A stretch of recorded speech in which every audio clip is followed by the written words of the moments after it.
The hell you looking at? The words, sharp and laced with contempt, sliced through Maya's numb routine.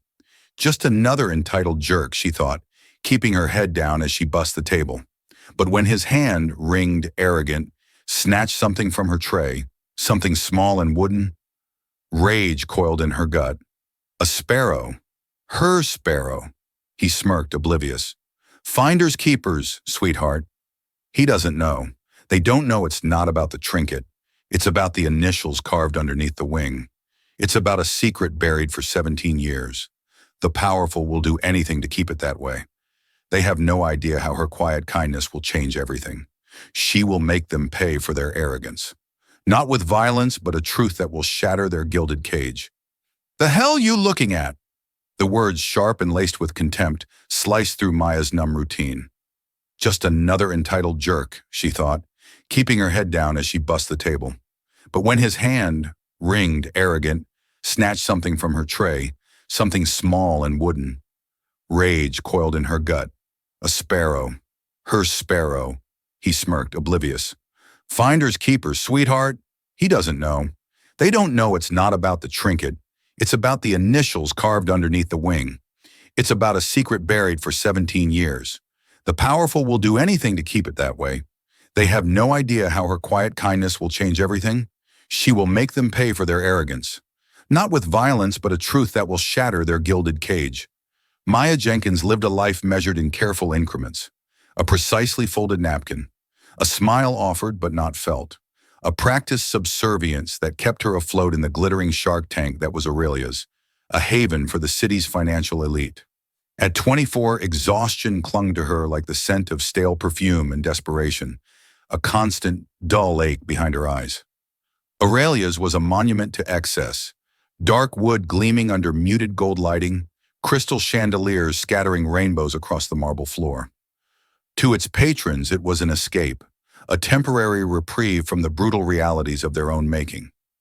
To Maya, it was a gilded cage, a stark reminder of the chasm between her threadbare existence and their obscene wealth.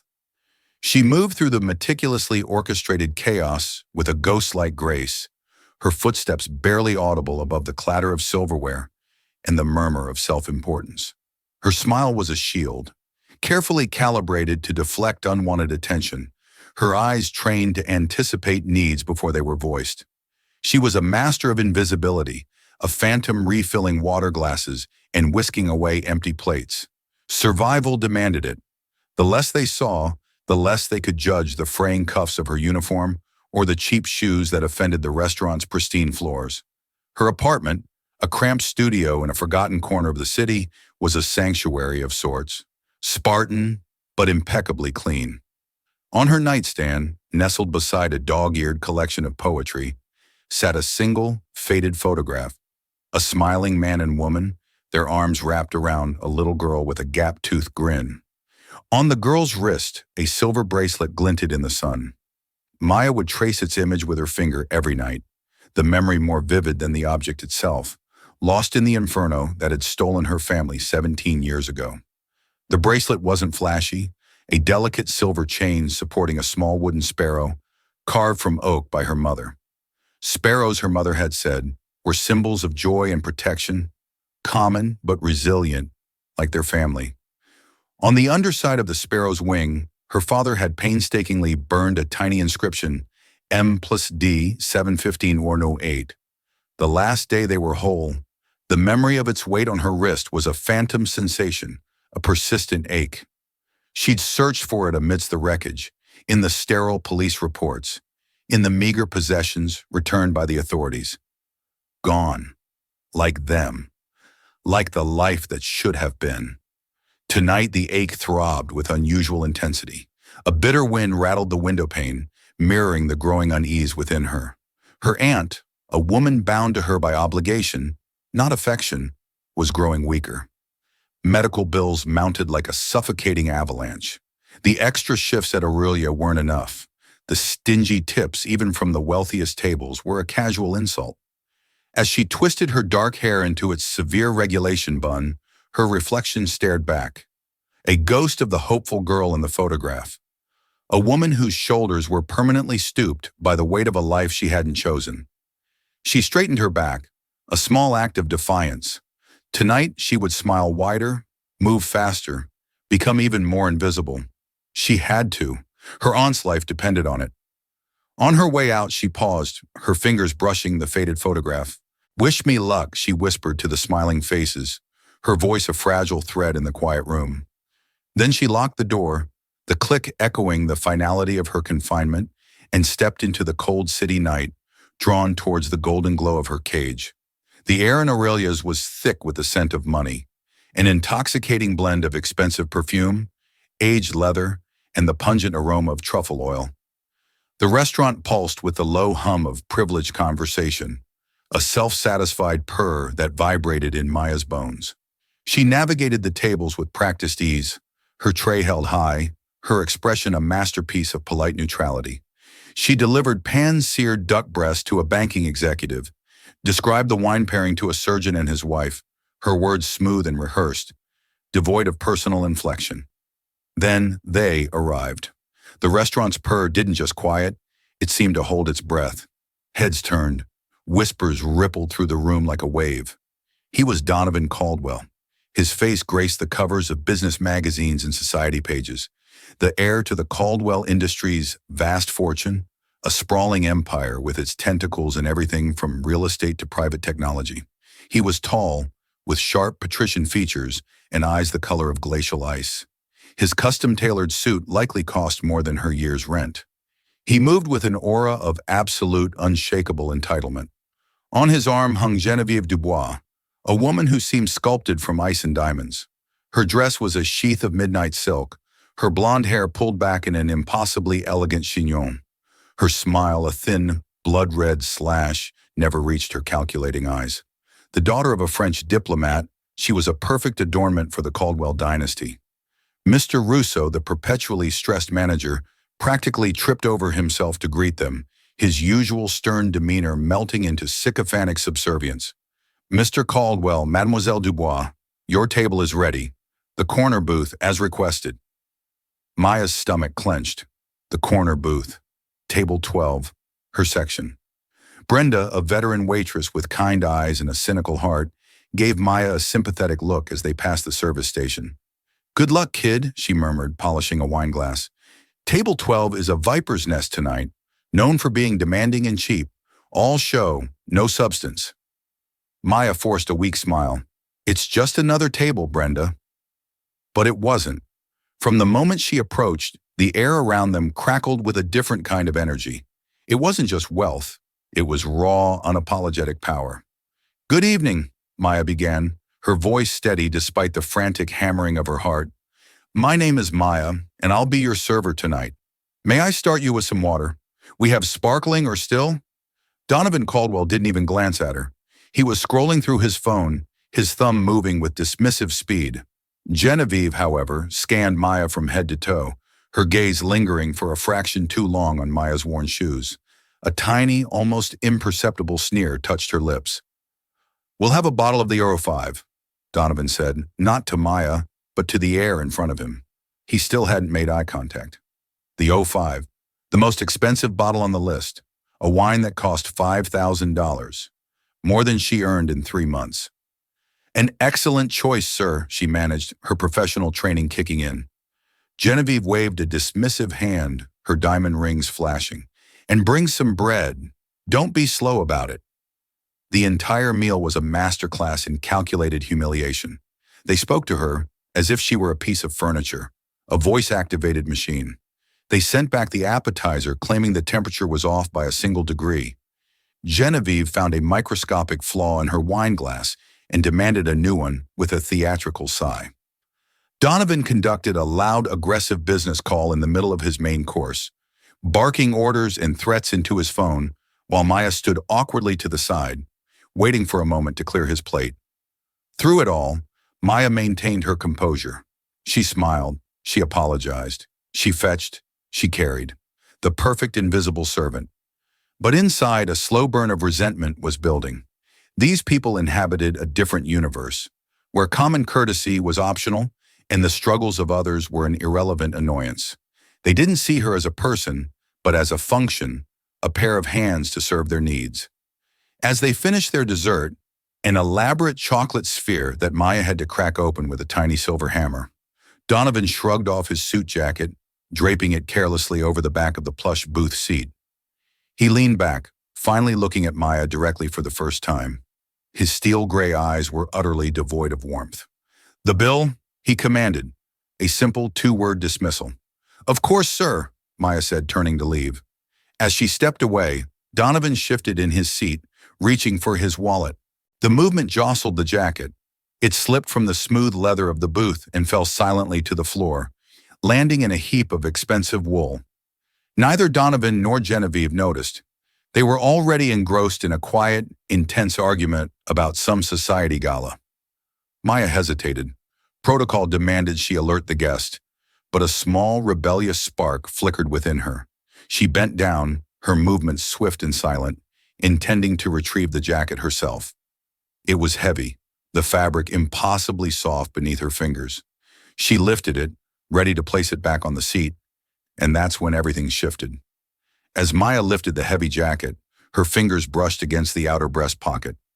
Through the fine wool, she felt a small, hard shape, lumpy, irregular, oddly familiar. Most men kept a pen or a pocket square there, something smooth and flat. This felt different. A glint of silver caught her eye. Peeking out from the edge of the pocket, almost completely hidden, was the barest hint of a delicate chain. Her heart gave a painful lurch. It couldn't be. Just a trick of the light, a figment of her grief-stricken imagination. Thousands of people own silver chains. She placed the jacket back on the booth, her movements a little too stiff, her eyes fixed on that sliver of silver. Her hand trembled. She had to know. An insane, irrational impulse. A complete violation of her job and every rule of professional conduct. But this feeling, a magnetic pull, a whisper from a life she thought buried forever. Donovan and Genevieve remained engrossed in their hushed, tense conversation. The rest of the restaurant faded into a distant blur of noise and light. She felt trapped in a bubble, the air thick and silent. With a deep, shaky breath, she leaned forward, pretending to adjust the tablecloth. "Excuse me, sir." "Your jacket," she murmured, her voice barely audible. Her hand, moving as if with a will of its own, reached for the pocket. Her fingers, nimble from years of handling delicate plates and silverware, slipped inside the velvet-lined opening. They closed around a small wooden object. The texture was unmistakable. The smooth, worn curves of carved oak, the sharp edge of a wing, the tiny bump of a head. She traced the shape in the darkness, a shape she had traced 1,000,000 times in her dreams. The sparrow, her breath hitched in her throat. Time seemed to slow to a crawl, stretching into an eternity. The blood pounded in her ears, a deafening drumbeat. This was impossible, a hallucination brought on by stress and exhaustion. Slowly, carefully, she withdrew her hand. Clutched in her palm, hidden from view, was the bracelet, the silver chain tarnished with age. But it was the same one. Nestled in the center of her hand rested the little wooden sparrow, exactly as she remembered it. The slightly uneven wings her mother had laughed about, the determined look in its tiny carved eyes. A wave of dizziness washed over her. She gripped the edge of the table to steady herself, her knuckles white, hot and cold all at once. The sounds of the restaurant rushed back, a chaotic symphony of clinking forks and oblivious laughter. She turned the sparrow over in her palm, her thumb searching for the underside of the wing. There it was, faint, almost worn away, but still legible in the dim light. M+D 715,008. The air left her lungs in a silent gasp. It was real, not a copy, not a coincidence. Hers, her bracelet, the one piece of her parents she thought lost forever. And it was here, in the pocket of this cold, arrogant man who had treated her like dirt. How? The question screamed in her mind, a dizzying, terrifying spiral of confusion. How did he get it? Did he find it? Steal it? The thought was a venomous dart. Had he been there, at the scene of the accident all those years ago? A scavenger picking through the debris of her shattered life. The image was so vile, so monstrous, it eclipsed her shock, replacing it with a sudden, volcanic surge of rage. Her carefully constructed mask of professional detachment didn't just crack, it shattered into a million pieces. The years of repressed grief, quiet suffering, biting her tongue while the wealthy and powerful paraded their privilege coalesced in this one blinding moment. She straightened, her body rigid, her eyes locked on Donovan Caldwell. The invisible waitress was gone. In her place stood a woman on the brink of combustion. Donovan finally looked up from his argument, his brow furrowed with irritation at the delay in receiving his bill. "Is there a problem?" he asked, his tone laced with icy importance. Maya slowly opened her hand. The tarnished silver and dark wood lay stark against her pale skin. Her voice, when it came, was not the polite, deferential tone of a server. It was low, shaking with an intensity that made the air around them vibrate. "Where?" she began, her voice a dangerous whisper. "Did you get this, Donovan?" Caldwell stared at the bracelet in Maya's hand, his expression shifting from irritation to mild confusion, then settling into a cold, dismissive mask. He didn't seem to recognize it. "I have no idea what you're talking about," he said, his voice clipped and bored. He waved a hand as if shooing away a fly. "Now the bill, please. We're leaving." Genevieve leaned forward, her eyes narrowing with disdain. "What is the meaning of this? Are you accusing him of something? Waitress?" The contempt in her voice was a physical blow, but Maya didn't flinch. The sight of the bracelet, her bracelet, in the hands of people who embodied everything wrong with the world, ignited a fire that years of hardship had failed to extinguish. "This is mine," Maya said, her voice rising in volume and conviction. She took a step closer to the table, holding the bracelet out. "This was my mother's. It was lost 17 years ago. I want to know how you have it." A few patrons at nearby tables began to turn, their conversations faltering as they sensed the unfolding drama. Mr. Russo, alerted by the shift in the room's atmosphere, started moving toward them from across the restaurant, his face a storm cloud of panic. Donovan's cold demeanor cracked, replaced by a flash of genuine anger. He saw the scene. This was causing the unforgivable, a breach of decorum. "This is absurd," he snapped, his voice a low growl. "I've never seen that trinket before in my life. You probably lifted it from another table, trying to pin it on me. Security. It was in your pocket." Maya's voice, now a raw accusation, cut through the restaurant's ambient hum. She pointed a trembling finger at the coat on the booth. Genevieve let out a sharp, theatrical gasp. "She's a thief and a liar, Donovan, darling. This is what happens when one dines in places with such common staff." She looked Maya up and down. "You're fired. You must be. We will speak to the manager." Mr. Russo arrived, his face slick with sweat. "Mr. Caldwell, Mademoiselle Dubois, I am so sorry. What is going on here?" He turned to Maya, his eyes pleading and furious. "Jenkins, what are you doing? Get back to the kitchen, now." "She's accusing me of theft," Donovan said, rising to his full, imposing height. He loomed over Maya, a monolith of wealth and power. "I want her arrested. This restaurant's reputation is clearly in the gutter if you employ criminals." "No," Maya cried, her desperation mounting. "I'm not a criminal. This is mine." She felt frantic, cornered. They were twisting it, using their power to paint her as the villain, to erase her truth, just as they had erased her from their notice all evening. Two burly security guards, usually posted discreetly by the entrance, were approaching the table with grim expressions. Brenda watched from the service station, her face pale with shock and fear for her friend. She started to move forward, but the head chef grabbed her arm, shaking his head. "You didn't cross people like the Caldwells?" "She reached into my pocket," Donovan stated, his voice dangerously calm. "That is assault and theft. I want the police called." "Sir, please, that won't be necessary," Mr. Russo stammered, his career flashing before his eyes. "Maya, give the gentleman back his property and apologize at once." "It's not his," Maya shouted, the sound raw and painful. Tears of frustration and grief streamed down her face, blurring the glittering lights of the restaurant into a cruel mockery. One of the security guards reached for her arm. "Ma'am, you need to come with us." Maya wrenched her arm away, stumbling backward. The bracelet remained clutched tightly in her hand, the little wooden sparrow digging into her palm. The only thing that felt real in this nightmare. They were going to take it from her again. take her parents from her all over again.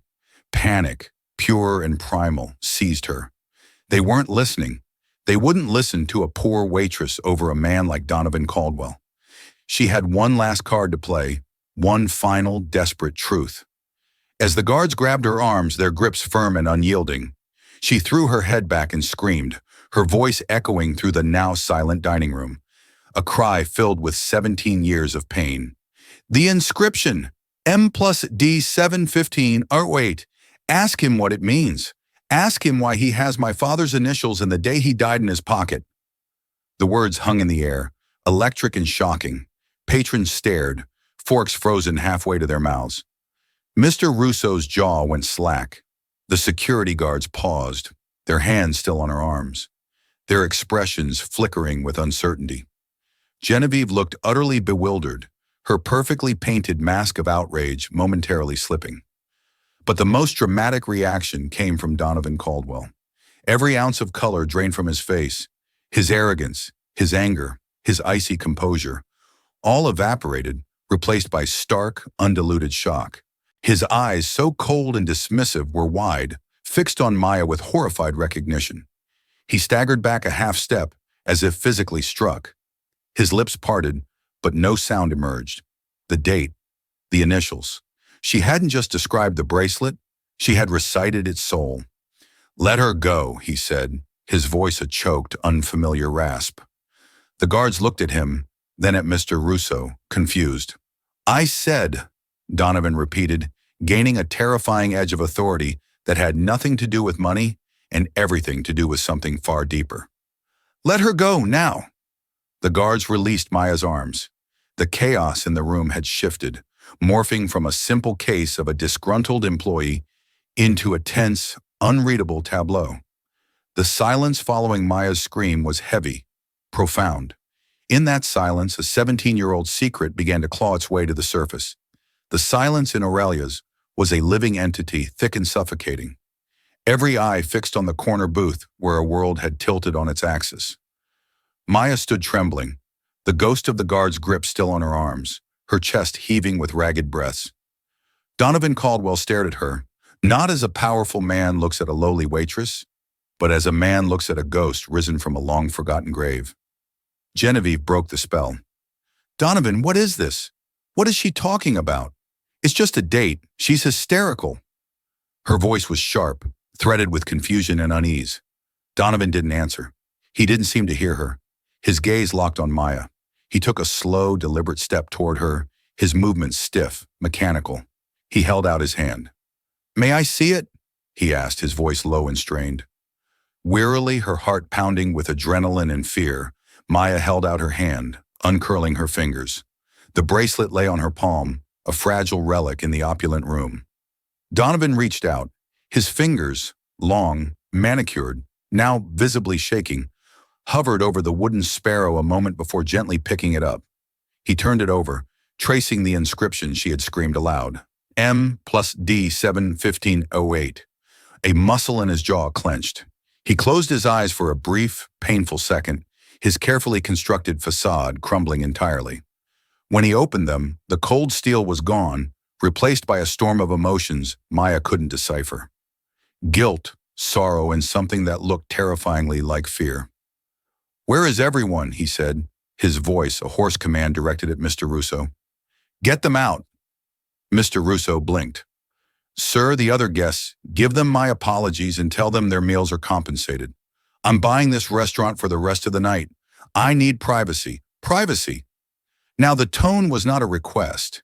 It was the voice of a man accustomed to bending reality to his will. But this time, it was wielded not with arrogance, but with raw desperation. A flurry of activity followed. Check presenters appeared at tables, confused but compliant. The wealthy patrons of Aurelia, sensing a drama far more compelling, a hoarse command directed at Mr. Russo. "Get them out." Mr. Russo blinked. "Sir, the other guests, give them my apologies and tell them their meals are compensated. I'm buying this restaurant for the rest of the night. I need privacy. Privacy." Now, the tone was not a request. It was the voice of a man accustomed to bending reality to his will.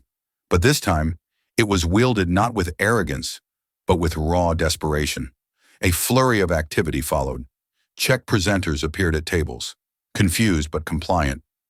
The wealthy patrons of Aurelia, sensing a drama far more compelling than their own, began to file out, their whispers trailing behind them.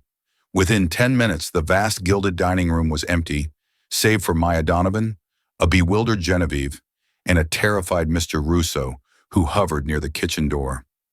The silence that returned was different. It was heavy with unspoken words with the weight of 17 years. Donovan finally looked at Genevieve. "Leave us?" he said. "What?" she sputtered, incredulous.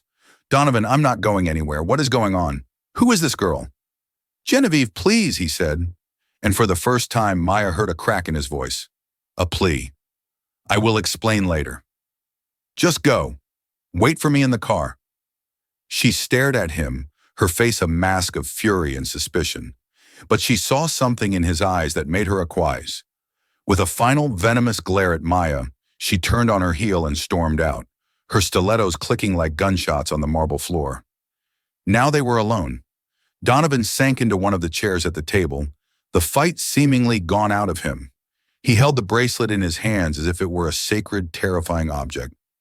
"My name is Maya Jenkins," she said, her voice quiet but firm. She would not be intimidated anymore. "My father was David Jenkins. That D is for him. That date is the day he and my mother died in a car accident on the Old River Road. That bracelet was on my wrist an hour before it happened. I want to know how you have it." Donovan didn't look up from the bracelet. "The sparrow," he murmured, almost to himself. He was so proud of it. He carried it everywhere. Mayer's blood ran cold. Who is he?" He finally raised his head, and his eyes were filled with a profound, soul-deep agony. "The D on this bracelet," he said, his voice breaking. "It wasn't for your father." Maya recoiled as if he'd slapped her. "What? That's impossible. My father made the inscription himself. M for Mayer, D for David." "No," Donovan said, shaking his head slowly. "When it was found, the boy who had it, he said it stood for Maya and Daniel. His name was Daniel. The name meant nothing to her. A cold dread different from the anger she'd felt before it began to creep up her spine. "I don't know any Daniel." "He was my younger brother," Donovan said, his voice cracking.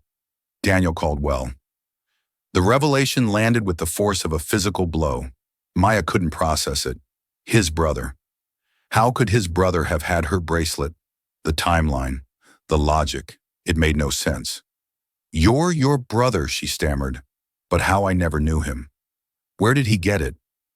Donovan took a deep, shuddering breath, the kind a man takes before plunging into icy water. He looked not at Meyer, but at some distant point in the past, a memory replaying behind his eyes. 17 years ago, he began his voice, a low, haunted monotone. "On July 15th, my father, Walter Caldwell, was driving home from a business meeting. Daniel, who was 10 at the time, was with him. They were on the Old River Road. It was late and it was raining." He paused, swallowing hard. "There was an accident, a collision. My father," he panicked. He was a prominent man. He'd had a drink at his meeting. He couldn't afford a scandal, so he drove away. Maya felt the floor drop out from beneath her. "He drove away?" She whispered the words, tasting like ash in her mouth. A hit and run. The police had always suspected it, but there were no witnesses, no evidence. The case went cold. Daniel was hysterical. Donovan continued, his voice hollow. He saw what happened. He saw the other car. Later, when the news broke about a fatal accident on that road, he was destroyed by guilt. A few days after he went back to the site alone, he snuck out of the house. He was just a kid looking for, I don't know, for absolution. He was searching through the weeds by the side of the road and he found this. He held up the bracelet. "He found your bracelet in the mud." He saw the M and he knew. The news had mentioned the victim's daughter, Maya. He kept it. It became his secret penance, a symbol of the terrible thing our family had done. He was never the same after that day. He became quiet, withdrawn. He was sick for a long time after a different illness, something unrelated, they said. But I think the guilt ate away at him from the inside. He died 3 years later. Donovan finally looked at Maya, his eyes swimming with unshed tears. "I found the bracelet in his memory box after he passed. He'd written a note. He confessed everything. The accident, my father's cowardice finding the bracelet. He made me promise to one day find the girl named Maya and return it to tell the truth. But I didn't. I was a coward, just like my father. I was afraid of what it would do to our family, to our name. So I kept it, a reminder of my own failure. I carry it with me everywhere, a secret I never meant to be discovered. The gilded restaurant with its crystal and velvet spun around Mayer. The truth was 1,000 times more monstrous than theft. This man, his family, they hadn't just taken her bracelet. They had taken her parents, her childhood, her entire life, and buried the truth under a mountain of money and 17 years of silence. The chaos that had erupted moments before was nothing compared to the storm now raging inside her. The confession hung in the dead air of the empty restaurant, a toxic cloud that poisoned every memory Maya held dear. The narrative of her life, a simple tragic story of a freak accident, had been a lie meticulously crafted by the cowardice of a powerful man. Her parents hadn't just died, they had been left to die.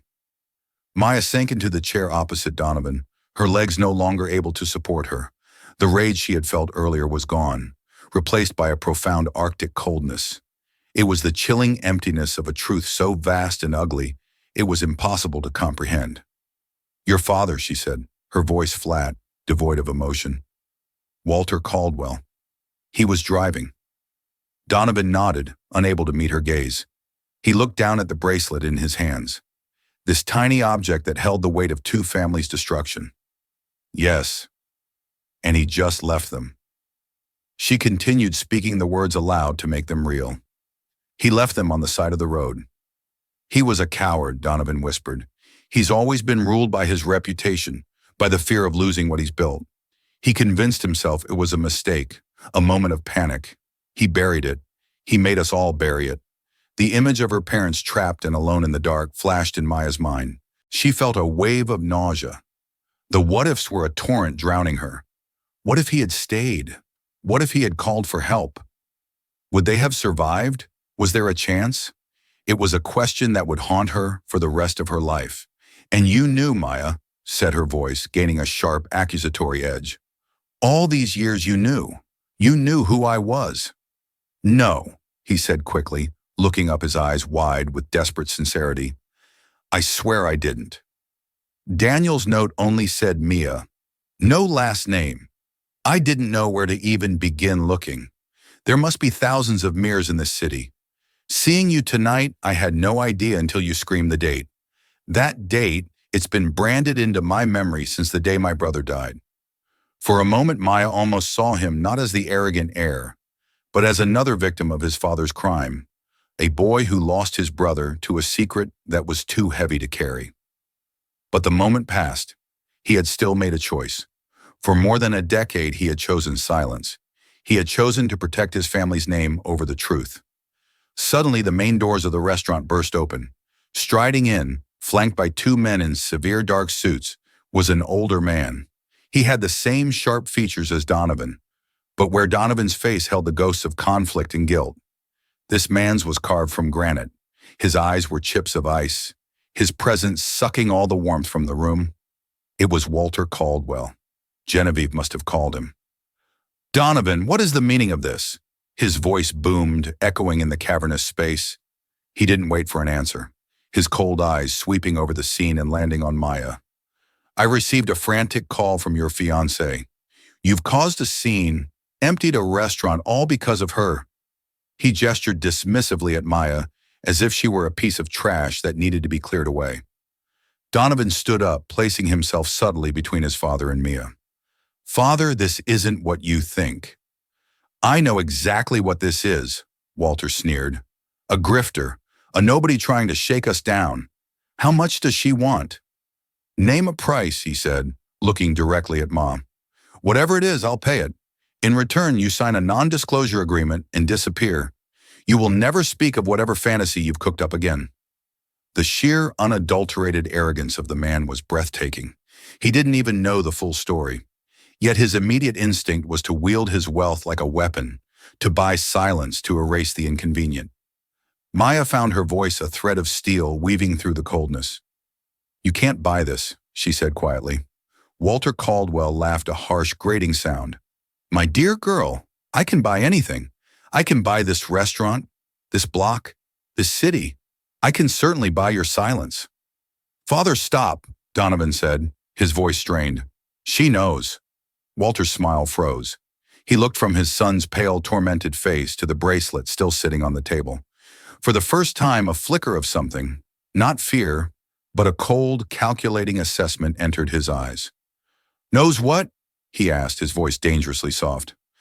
Everything, Donovan said. About the accident. About Daniel. This is her. She's David Jenkins's daughter. The confession hung in the air between the three of them. Walter Caldwell's face for a fraction of a second went slack with shock. The mask slipped.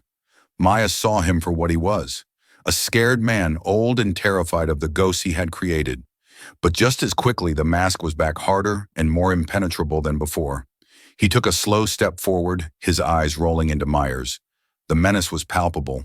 This was the architect of her ruin.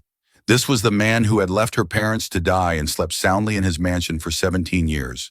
So, Walter said, his voice a low growl, the past comes back to haunt us. It seems we have a situation that requires a more permanent solution. He looked at his two suited men, then back at Maya. The implication was clear and terrifying. He wasn't just talking about money anymore. He was talking about ensuring her silence by any means necessary. The Gilded Restaurant had just become the most dangerous place in the world for Maya Jenkins. The threat in Walter Caldwell's voice was not the theatrical bluster of a common bully. It was the calm, chilling promise of a man who had moved mountains to hide a secret and would not hesitate to bury a pebble who threatened to uncover it. The two men with him, anonymous in their dark suits, seemed to quand in the dim light of the restaurant. They were not bodyguards. They were erasers. Their faces were blank, their posture relaxed, yet they exuded a terrifying potential for violence. Fear, cold and sharp as a shard of glass, pierced through the numbness that had enveloped Mia. For 17 years, her life had been a struggle for survival, a battle against poverty and loss. But this was different. This was a battle against a predator. A man who saw her not as a person, but as a loose thread in the perfect tapestry of his life, one he intended to snip without a second thought. Her breath caught in her throat. The cavernous, empty restaurant suddenly felt like a tomb. But then an image bloomed in her mind, her father laughing as he pushed her on a swing, his voice booming and full of life. Her mother humming a soft tune as she carved the little sparrow, her hands smelling of oak and love. They had been vibrant, real, full of plans and dreams. This man, this hollow shell of power and fear, had turned them into a cold case file. The fear inside Mia did not vanish, but it was joined by a white-hot fury that burned away the paralysis. They had been silenced once. She would not let it happen again. You're not going to threaten me, Maya said. Her voice trembled, but it did not break. She rose from her chair, a small, solitary figure against the might of the Caldwell Empire, and met Walter's icy gaze. You're not going to bury this. Not again. Walter Caldwell let out a dry, humorless chuckle, a sound like stones grinding together. Oh, you have such fire, such misplaced idealism. Let me explain the world to you, little girl. You have nothing, no proof that connects me to anything, no witnesses who will speak against me. You have a rambling, hysterical story and a worthless piece of wood, and you probably stole. It is your word, the word of a penniless waitress with a grudge against mine. Who do you honestly believe the world will believe? He took a step closer, his voice dropping to a conspiratorial, venomous whisper. I will paint you as an extortionist, a mentally unstable opportunist. I will drown you in legal fees until you beg for mercy. I will make sure you never work in this city again. I will dismantle your life piece by piece until there is nothing left. Are you beginning to understand? Each word was a carefully aimed blow designed to break her spirit, but before she could respond, another voice hard as flint cut through the tension. She won't have to. All three of them turned. Donovan had moved to stand not just between them, but slightly in front of Maya, a human shield. The change in him was startling. The haunted, guilt-ridden man was gone, replaced by someone who had finally agonizingly made a choice. The years of deference to his father had been burned away, leaving behind a core of unshakable resolve. "This is no longer your decision, Father," Donovan said, his voice ringing with an authority that stunned Walter into silence. "You ask who the world will believe? They will believe my brother." Walter's face contorted in a sneer. "Daniel is dead. He can't speak." "Oh, but he can," Donovan countered, his expression grim. He reached into his inner jacket pocket, not for a phone, but for a worn, leather-bound journal. He held it up. This was Daniel's diary, his real one, the one he kept hidden under a loose floorboard in his room. "You found and destroyed the note in his memory box, but you never found this." He opened it to a bookmark page. He wrote everything down. July 15th. Dad was driving the Bentley. He smelled of whiskey. The rain was so heavy, we hit them. We hit the blue car. Dad wouldn't stop. He just kept driving. I heard a sound. I think someone was crying. He details everything. Father, the make of your car, the road, the time, his return to the scene, finding the bracelet, his guilt. It's all here.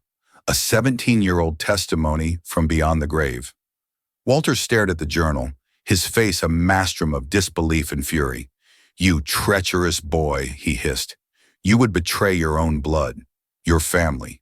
You would destroy everything I have built for you for us." "What did you build?" Donovan's voice cracked with the agony of a lifetime of complicity. "A company, a dynasty. You built it on a foundation of lies and blood. It's a mausoleum, not a legacy. Daniel died with this guilt eating him alive. I have lived with it every single day since I found this journal. I am done. No more." He turned his gaze to Maya, and in his eyes she saw not a plea for forgiveness. He knew he was far beyond that, but a desperate offer of restitution. "This is not for me to decide," he said, his voice softening. "This journal, this truth, it belongs to you. Whatever you want to do, I will support you. If you want to walk into the Central Police Precinct right now, I will walk with you. If you want to give this to the Times, I will hold the press conference myself. I will testify under oath. I will corroborate every single word." The power in the room had shifted entirely. It now rested in the hands of the woman they had dismissed as a nobody. Maya looked from Donovan's tormented face to Walter's mask of pure hatred. The path of vengeance was so clear, so easy. She could picture it. Walter in handcuffs, the company's stock plummeting, the Caldwell name, becoming a synonym for disgrace. The thought brought a brief, satisfying flash of triumph. But then she looked down at the little wooden sparrow on the table. She thought of her mother, a woman who found beauty in common things, who believed in building, not destroying. What would she want? What would justice, true justice, look like to her? Vengeance felt hot and final, but it was an ending. It wouldn't bring them back. It wouldn't heal the wound in her soul. It would just create more ruin. Slowly, deliberately, she looked past Donovan and directly at the architect of her pain. "I don't want your money," she said, her voice clear and strong. "And I don't just want you in a cage. That would be too easy. You would become a martyr to men like you everywhere. Now your payment will be in daylight. It will be a living penance." She took a breath, the idea forming, solidifying into a demand that was more profound than any prison sentence. First, a public admission, a full, unvarnished confession in your own words of what you did on July 15th, 2008.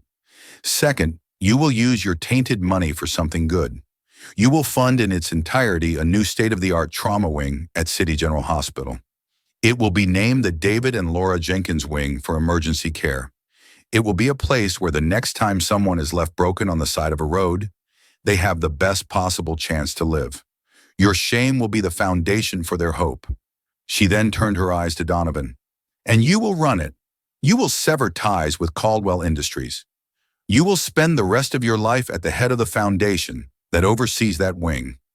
You will dedicate your future to building something that saves lives to counter the legacy of a family that took them." Walter Caldwell looked at her aghast, his mind reeling. She wasn't demanding his destruction.